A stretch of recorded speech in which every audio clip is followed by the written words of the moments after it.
Hello,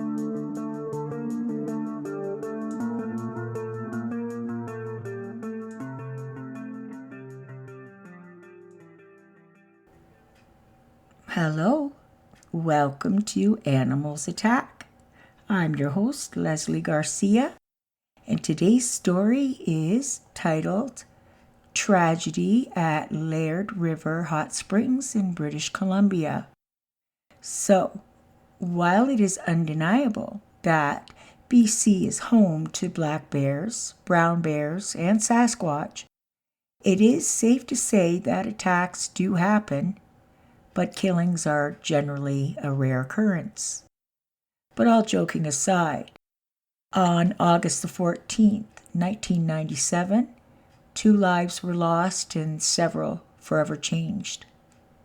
That fateful day began like every other day before it for Mother Patty McConnell, 38, of Paris, Texas, and her 2 children, Kelly, 13, and Kristen, 7. They were on their way to a new life in Alaska and decided to pull off the road to take a break from the tedious day of driving. Mom Patty and son Kelly were walking along a dense trail between the 2 hot springs when they encountered a bear eating berries about 10 meters in the brush beside the boardwalk. Patty said to her son, "If a bear ever attacks you, you have to play dead." She had no way of knowing that fun fact was going to come into play. As they carefully walked by the bear, they heard a woof, and then the bear made the attack on Patty. It crashed through the railings, hitting Patty from behind with its 2 front paws, knocking her down and literally crushing her chest, as reports showed. 13-year-old Kelly McConnell confronted the animal, kicking it in the jaw, then repeatedly hitting it with sticks in an attempt to save his mother. The angry bear released the woman and turned on Kelly, clawing and biting him. At one point, the bear bit down on Kelly's neck and twisted, making Kelly lose consciousness. Screams and cries alerted the other tourists of the attack, and they arrived to see the bear attacking the child. Mr. Kitchen, a 56-year-old truck driver from Fort Nelson, BC, and others rushed to the scene and attempted to scare the bear by making loud noises. When neither noises nor stabbing at the animal with sticks diverted its attention, Mr. Kitchen jumped on its back and tried to wrestle it off of Kelly, but the bear turned on him. The bear bit open his stomach and then went for Mr. Kitchen's throat, tearing open the carotid artery. The bear then dragged Mr. Kitchens and threw him off the boardwalk into the woods below, where it continued to savage him. Onlookers said the bear broke Mr. Kitchen's neck and then turned around and sat on his chest and proceeded to rip open the man's groin and thighs.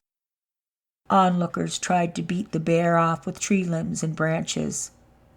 Finally, the bear left Mr. Kitchens to die.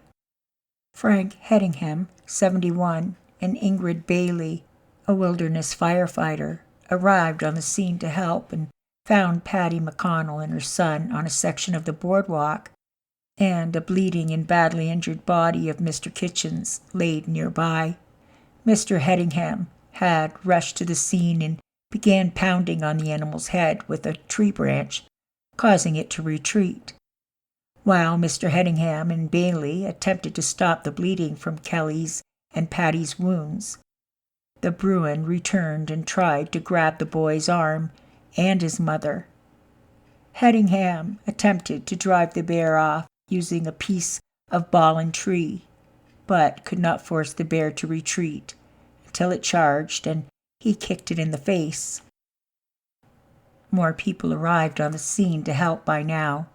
One of them was Ari Jan Vendervelden, 28, from Calgary. Ari accidentally slipped and fell on the wet boardwalk, and the bear saw this as an opportunity to begin his attack on him. Ari put up a courageous fight as he kicked and punched the bear in the snout. He was pulled off the boardwalk where the savage attack continued. Ari was tossed around like a rag doll.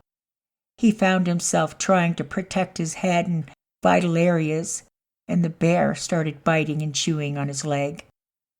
He said he could hear the bear chewing and ripping the flesh and muscle from his leg up to his neck. Then the bear stopped and started sniffing around his head and other areas, biting and clawing. Then went back to his leg, chewing and ripping as he feasted on Ari's leg. He could hear the growling and heavy breathing as he prayed to just pass out. He could also hear his friends screaming and trying to lure the bear away. When he began to think he was about to die, he heard a gunshot that ended the awful ordeal. But what Ari didn't realize was the bear had positioned himself to rid Ari of his genitals the same way he did to Mr. Kitchens. But luckily, 2 Americans with guns arrived, Dwayne Bronfman and David Webb. Dwayne took the killing shot.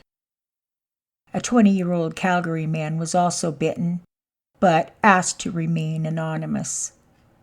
All the injured were taken out of the bush by all-terrain vehicles and taken to the lodge where Ari needed cardiopulmonary resuscitation by a staff member from the lodge. He was surrounded by his friends and was conscious but wasn't speaking. He was also pretty badly injured and was airlifted to Calgary late Friday afternoon from Port Nelson, BC, about 200 kilometers southwest of the site of the accident.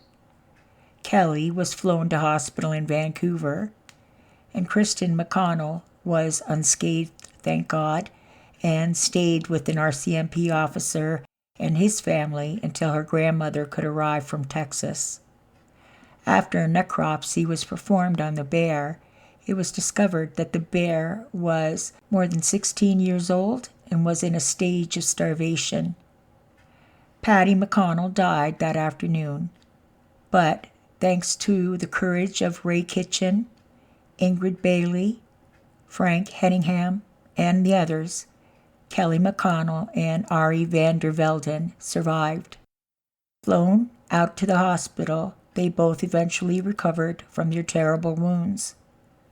In Fort Nelson, on August 22, 1997, more than 500 mourners turned out to honor the bravery of Ray Kitchen.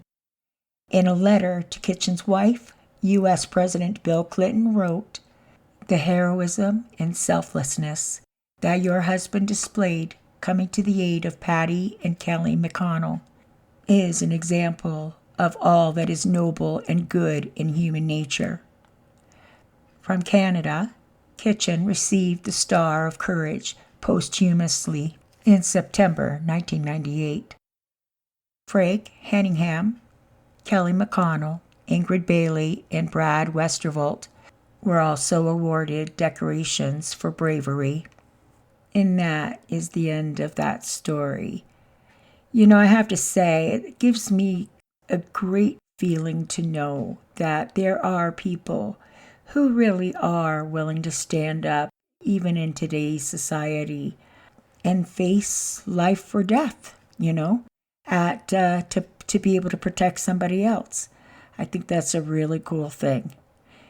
Anyways, guys, don't forget, hit the thumbs up, hit the bell for notifications, and subscribe. And hopefully I'll be back here in a couple of days and we'll be doing another one. Okay, guys, bye for now.